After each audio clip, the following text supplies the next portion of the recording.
Coucou, c'est Tatanexua et bienvenue dans ce nouveau format court. Structure en 3 actes. Non, c'est 5. Faut faire comme un scénario. Non, voyons, comme une pièce de théâtre, tout le monde le sait. Non mais King, il fait comme ça, donc faut faire comme ça, t'as compris? Ben moi j'ai vu dans une vidéo la structure parfaite, donc il faut faire... Stop! Vous en avez marre de ces conseils dignes d'une recette muesli? On en parle après le générique.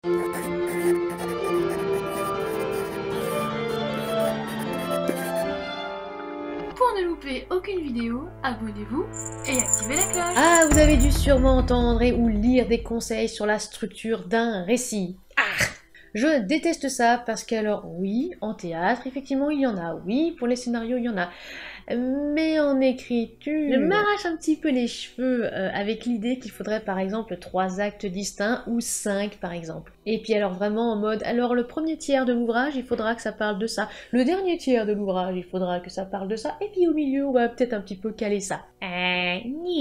Alors, on est d'accord que dans votre ouvrage, il va y avoir une situation initiale. Quelque chose qui va perturber ça. Et après, eh ben, qu'est-ce qui vous empêche de complexifier ? Que ce soit l'intrigue ou d'autres petites choses, de résoudre la première intrigue et pourquoi pas d'en glisser une deuxième. Ne pas la résoudre avant le tome 3, ou peut-être ne pas résoudre la première avant le tome 7. Bref, oui, je parle et je juge un petit peu, on va dire, les personnes qui fournissent le schéma parfait, soi-disant. Alors qu'en fait, le schéma parfait, c'est vous qui le créez. Si vous avez envie d'un début linéaire, d'une perturbation, des péripéties, des résolutions, eh ben ok, pas de souci. Si vous avez envie de mettre après des tardigrades dans votre vie, vous avez le droit. Si vous avez envie un petit peu de déstructurer tout ça, j'ai par exemple déjà lu aussi des ouvrages qui commençaient par la résolution, voire la fin, pour après on va dire déstructurer et contrebalancer tout ça, et c'était pas mal. Si vous avez besoin de cadres pour écrire aussi, eh bien c'est très bien. Il est vrai que des fois quand il y a des schémas préfaits, je sais que ça peut en aider certains et certaines d'entre vous, il n'y a absolument pas de problème. Je peux même vous y aider, mais il faut normalement que ça vienne de vous. C'est-à-dire, faut pas que ça vienne d'une autre personne qui vous aurait convaincu, par exemple, que c'est le meilleur pour vous. Ah mais au fait, tu sais, hein, tu devrais vraiment écrire ça en 3 actes, tu arriverais à terminer ton ouvrage.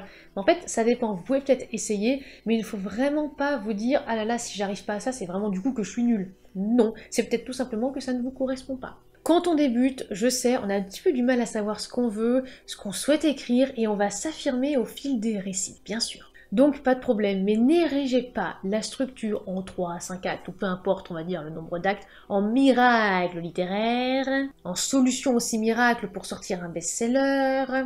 Oh non, en fait ce qu'il faut juste retenir, c'est écrivez avec vos tripes en fait, vos tripes dans la plume, bon sang. Oui, je suis un petit peu énervée parce que j'ai une amie qui s'est un petit peu laissée avoir, qui a payé une sorte de formation pour ça, et au début ça ne lui plaisait pas, et elle se sentait complètement bridée, et en fait on lui a dit ah non mais si vous ne faites pas comme ça, vous n'allez jamais terminer votre ouvrage, vous n'allez jamais justement tirer les lecteurs et lectrices, et personne n'aura envie de vous lire. J'ai trouvé ça en fait un petit peu hard, parce que, alors non, pas du tout, ça c'est net. Donc lâchez vos plus, vos neurones et... Oui, ok, d'accord, on va se calmer. Qu'on structure ou qu'on déstructure, écrivez en fait comme vous voulez, et répétez-vous cette phrase. Et voilà, c'est la fin de ce petit format court, j'espère qu'il vous aura plu.